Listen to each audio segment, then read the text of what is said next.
পরিষ্কার বলছে সূরা বাকারা 256 নম্বর আয়াত, আল্লাহ বলছেন ফামাইয়াকুর বিত্তাগুত, যে ব্যক্তি লা ইলাহা বলে তাগুতকে বর্জন করলো, ওয়ায়ুমিন বিল্লাহি ইল্লাল্লাহ বলে আল্লাহকে গ্রহণ করলো, একটা শক্ত ডাল ধরে ঝুলতে গেলে এক হাতে ধরে ধরে খেতে হবে, কয় হাতে ধরতে হবে? দুই হাতে। কয় হাতে? এবারে কোরআন বুঝো, এখন দিয়ে কোরআনটা খুলবে আর রহমানির তর্জমার সাথে মিলাবে। কোরআন বলছে ফামাইয়াকুর বিত্তাগুত, যেই ব্যক্তি লা ইলাহা বলে সব তাগুতকে বর্জন করলো, ব্যাংকে বসে আছে তাগুত, আদালতে বসে আছে তাগুত, সংসদে বসে আছে তাগুত, বিভিন্ন দণ্ডপীঠের খানকায় বসে আছে তাগুত, লা ইলাহা বলে সব তাগুতকে বর্জন করলো, ওয়ায়ুমিন বিল্লাহি ইল্লাল্লাহ বলে আল্লাহকে গ্রহণ করলো।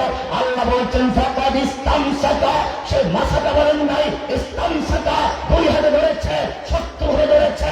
কি ধরেছে? বিল উরওয়াতিল উসকা, শক্ত হাতল ধরেছে, মজবুত রশি ধরেছে, আল্লাহ রজ্জুকে ধরেছে। লান ফিসালা লাহা, দুনিয়ার কোনো শক্তি নাই, দুনিয়ার কোনো পাওয়ার নেই যা তাকে বিচ্ছিন্ন করতে পারে, পরাজিত করে, কারণ সে ধরেছে কার রশি? এটাই কোরআন বলছে। আলাম তারা কাইফা দারাবাল্লাহু মাসালান কালিমাতান তাইয়্যিবাতান কাশজারাতিন তাইয়্যিবা আসলুহা সাবিতুন ওয়া ফারউহা ফিস সামা। আলাম তারা, তোমাদের কি চোখ নাই? তোমরা কি দেখো না? কোরআন প্রত্যেকটা মানুষকে চোখে আঙ্গুল দিয়ে বলছে আলাম তারা, তোর কি চোখ নাই? তুই কি দেখিস না? আলাম তারা কাইফা দারাবাল্লাহু মাসালান, আল্লাহ তাআলা কি সুন্দর করে উদাহরণ দিয়েছেন, মিসাল দিয়েছেন। কালিমাতান তাইয়্যিবাতান, কালিমায়ে তাইয়্যিবা লা ইলাহাকে কাশজারাতিন তাইয়্যিবা, একটা পবিত্র গাছের সঙ্গে, আসলুহা সাবিতুন, যেই গাছের শিকড় মাটিতে গাঁথা, ফারউহা ফিস সামা, ডালগুলো আসমান পর্যন্ত, এই গাছের সঙ্গে তুলনা করেছেন। তার মানে হচ্ছে মুমিনের পরে ডাল থেকে পাও থেকে জমিনে, তার ঈমানের শাখা থেকে কোথায়? কয় হাতে ধরতে হবে? যদি এক হাতে ধরে চলবে? কোরআন থেকে তার দলিল নেন, চলবে না। লা ইলাহা যার ক্লিয়ার নেই, ইল্লাল্লাহ আছে, নামাজ পড়ে, রোজা রাখে, হজ করে, যাকাত দেয়, সব ঠিক আছে, কিন্তু লা ইলাহা বলে তাগুতকে বর্জন করতে পারে নাই।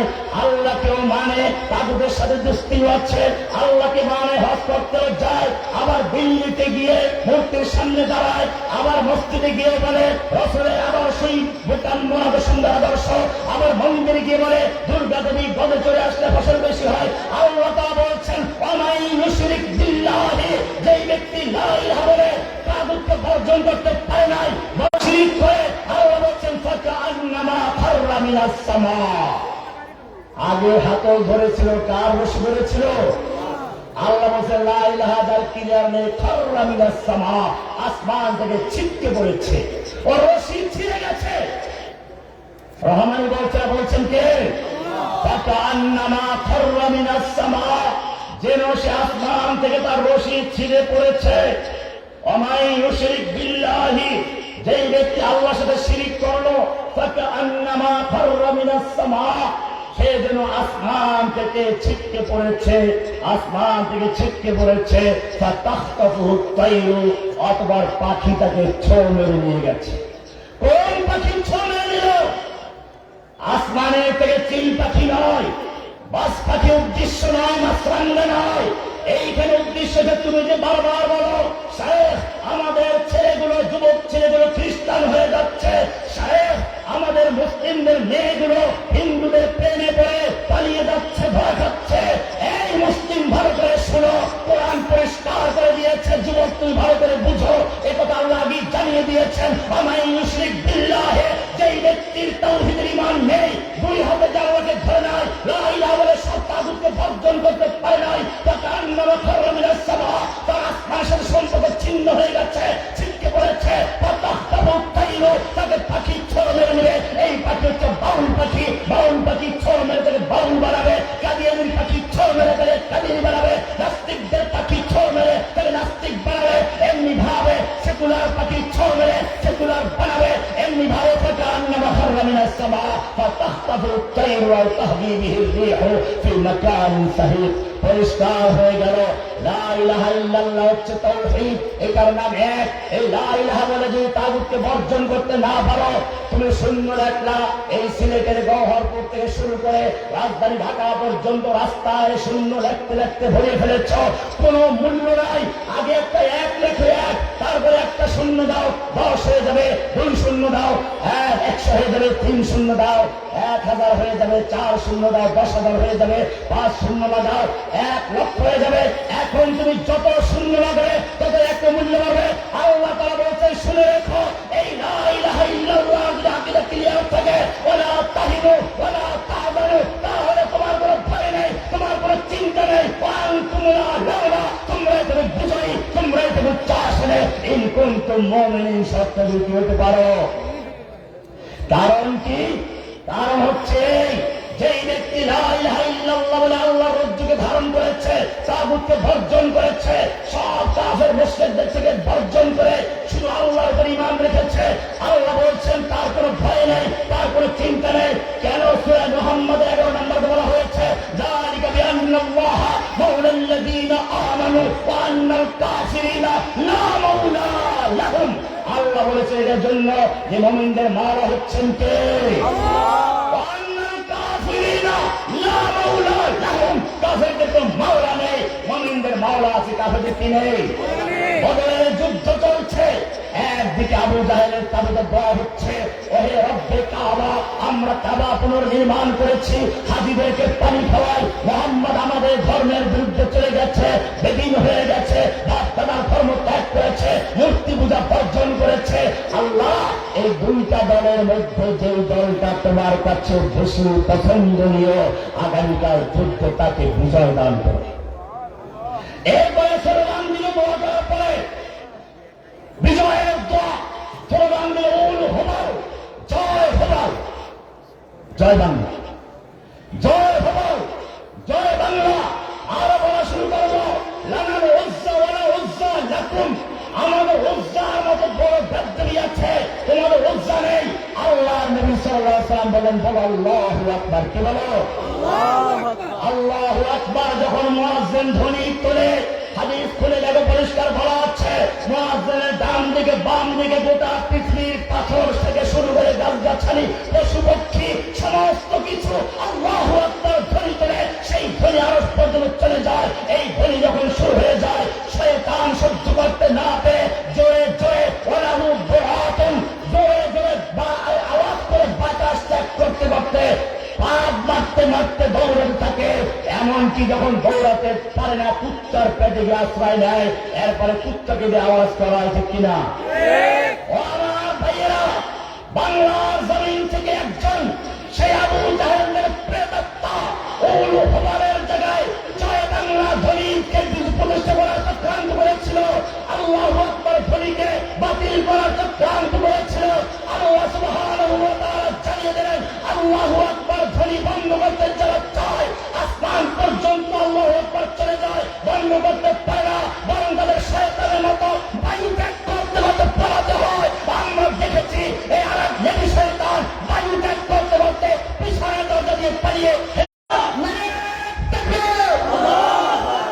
সিলেটের শাহজালাল রহমাতুল্লাহ আলাইহির সৈনিকদেরকে বলছি, শোনো, রাজা গৌর গোবিন্দ যখন মুসলিমদের উপর অত্যাচার করছিল, গরু জবাই করা নিষেধ করে দিয়েছিল।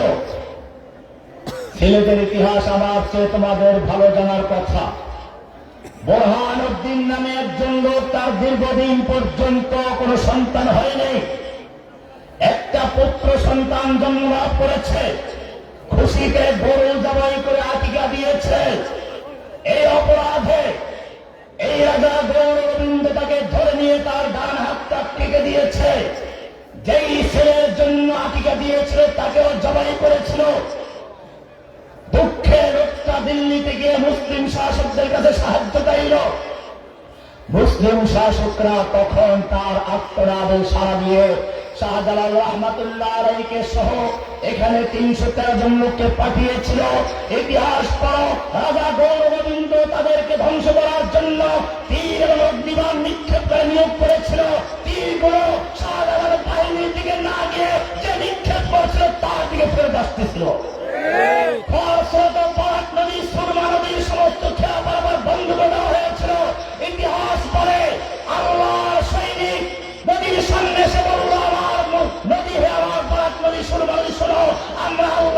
প্রতিষ্ঠার জন্য মাজলুমানদের ফরিয়াদে সাহায্য করার জন্য এগিয়ে এসেছি, আমাদের রাস্তা তৈরি করে দাও এই বলে যখন ঘোড়া দৌড়েছিলেন বখর শরত সেই বারাক নদী সুরমা নদী রাস্তা করে দিয়েছিল। আপনারা জানেন রাজা গৌর গোবিন্দ এই লেডি ফেরাউনের পারে গিয়েছিল। আমি জিজ্ঞেস করতে চাই, বাংলার জমিনে আবার যদি গৌর গোবিন্দের প্রেতাত্মারা ইসলামকে নির্মূল করতে চায়, ইসলামের বিরুদ্ধে দাঁড়াতে চায়, ইসলামের বন্ধনে বন্ধ করতে চায়, আমার জাতি সাধারণের মতো ঝাঁপিয়ে পড়ার জন্য তৈরি আছো কিনা?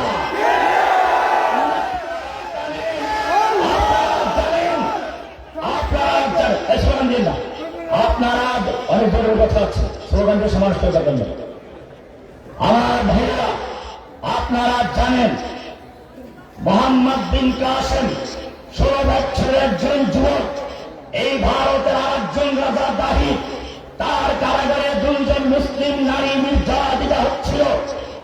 মেয়েরা তাদের শরীর থেকে রক্ত বের করে ওড়নাকে কাগজ বানিয়ে তারপরে সেই হাজ্জাজ বিন ইউসুফের কাছে পত্র লিখেছিল, হাজ্জাজ বিন ইউসুফ মুসলমানদের খলিফা হয়ে বসে আছো আর আমরা মুসলিম হওয়া অপরাধে এখানে নির্যাতিত হচ্ছি, আল্লাহর কাছে কি জবাব দিতে প্রস্তুত হয়ে থাকো?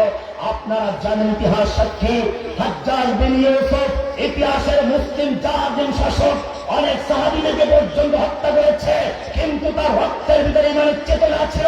গর্জে উঠল, খাবার বন্ধ হয়ে গেল, পানি বন্ধ হয়ে গেল। ভাতিজা মোহাম্মদ বিন কাসেমকে ডেকে বলল, শোনো, ওই রাজা দাহিদের কাছে চলে যাও, হয়তো মুসলিম বন্ধু উদ্ধার করবে, নতুবা শহীদ হবে, ফিরে আসার চিন্তা করো না। আপনারা জানেন সেই 16 বছরের যুবক মোহাম্মদ বিন কাসেম ময়দানে ঝাঁপিয়ে পড়েছিল, শুধুমাত্র সেই দুর্বলকে উদ্ধার করে ছাড়েন নাই, ভারতবর্ষে ইসলামের পতাকা উড্ডীন করেছিলেন। আমি তোমাদের বলতে চাই, আবার যদি বাংলার জমিনে সেই রাজা দাহিদের প্রেতাত্মারা বাংলাদেশের ইসলামকে ধ্বংস করতে চায়, বাংলার মুসলিমদের কণ্ঠস্তব্ধ করতে চায়, যদি মোহাম্মদ বিন কাসেমের মতো ময়দানে ঝাঁপিয়ে পড়তে হয়, তৈরি আছে কিনা? জেনে রাখবে আল্লাহ রাব্বুল আলামিন কোরআনে 2টা জিনিস দিয়েছেন, 2টা জিনিস দিয়েছেন। একটা হচ্ছে সূরা হাদীদে দেখবে 25 নম্বর আয়াতে, লাকাদ আরসালনা রুসুলানা বিল বায়িনাত ওয়া আনজালনা মাআহুম। তোমার ক্যান্সার হয়ে গেছে, এই অঙ্গ কেটে ফেলে দিতে হবে, যদি এটা না কাটো বাকি অংশে ক্যান্সার ছড়িয়ে পড়বে, তুমি বাঁচতে পারবে না। যদি বাঁচতে চাও, বাকি অংশকে বাঁচাতে চাও, তাহলে ক্যান্সার যুক্ত আল্লাহ সুবহানাহু ওয়া তাআলা এই কোরআন দিয়েছেন ক্যান্সার রোগের চিকিৎসা করার জন্য, অ্যান্টিবায়োটিক মলম দেওয়ার জন্য, আরো জানিয়েছেন সমাজের ভেতরে অন্যায় চলতে না পারে, অন্যায় খুন চলতে না পারে, সেজন্য কিসাসের বিধান দিয়েছেন। কোরআন বলছে, ইয়া আইয়ুহাল্লাযীনা আমানু কুতিবা আলাইকুমুল কিসাসু ফিল কতলা, আল্লাহ তাআলা খুনের বদলে খুনকে ফরজ করে দিয়েছেন। ওয়ালাকুম ফিল কিসাসি হায়াতুল ইয়া উলিল আলবাব, এটা জীবনের নিরাপত্তার জন্য দিয়েছেন, বংশের নিরাপত্তার জন্য। তুমি তো মানুষ, তুমি গরু ছাগল নয়। আমি সমস্ত মাখলুক সৃষ্টি করেছি, আসমান সৃষ্টি করেছি, কুন বলেছি ফায়াকুন হয়ে গেছে, জমিন সৃষ্টি করেছি, কুন বলেছি ফায়াকুন হয়ে গেছে, সমুদ্র সৃষ্টি করেছি, কুন বলেছি ফায়াকুন হয়ে গেছে, সূর্য গ্রহ নক্ষত্র কুন বলেছি ফায়াকুন হয়ে গেছে। এই বনি আদম, আমি তোকে কুন ফায়াকুন দিয়ে সৃষ্টি করি নাই, খালাকতু বিয়াদাইয়া, আমি তোমাকে নিজের হাতে সৃষ্টি করেছি। শুধু সৃষ্টি করেছি না, আল্লাহ 4টা কসম করেছেন, ওয়াত্তিনে ওয়াজ্জাইতুনে ওয়াতুর সিনিনা ওয়া হাদাল বালাদিল আমিন। 4টা কসম করে আল্লাহ বলছেন, লাকাদ খালাকনাল ইনসানা ফি আহসানি তাকওয়িম, আমি তোকে সুন্দর গঠন দিয়ে তৈরি করেছি। তুই কুকুর নাও, শুকুর নাও, তোর বংশ ঠিক রাখতে হবে।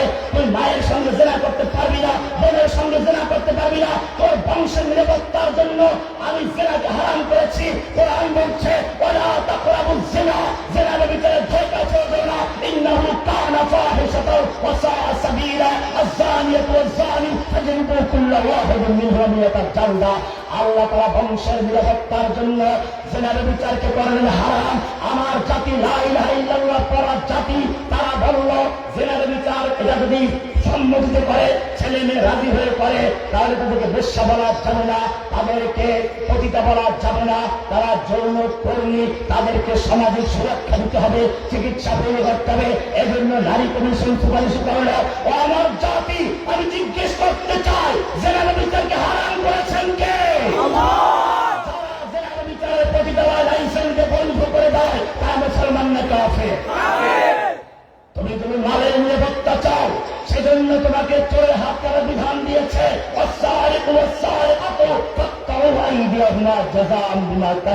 চোর চাই পুরুষ হোক নারী হোক, ওদের হাত কেটে দাও, বিধান দিয়েছেন কে? এই বিধান কারো বদলাবার ক্ষমতা নেই। আল্লাহর নবী মক্কা বিজয় করলেন, মাত্র 3 দিন হলো। এর মধ্যে মক্কার সম্ভ্রান্ত একটা পরিবার, বনু মাখজুম গোত্র, কুরাইশের শাখা বনু মাখজুম, এই গোত্রের একটা মহিলা চুরি করে বসলো। নামটাও ফাতেমা, আল্লাহর নবীর মেয়ের নামে নাম। মক্কার নেতারা চিন্তায় পড়ে গেল, এই মহিলার হাত কাটা গেলে ইতিহাস হয়ে থাকবে, কুরাইশের বংশ বদনাম হয়ে যাবে। নবীর কাছে একটু কি করে পুনর্বিবেচনার জন্য সুপারিশ করা যায়।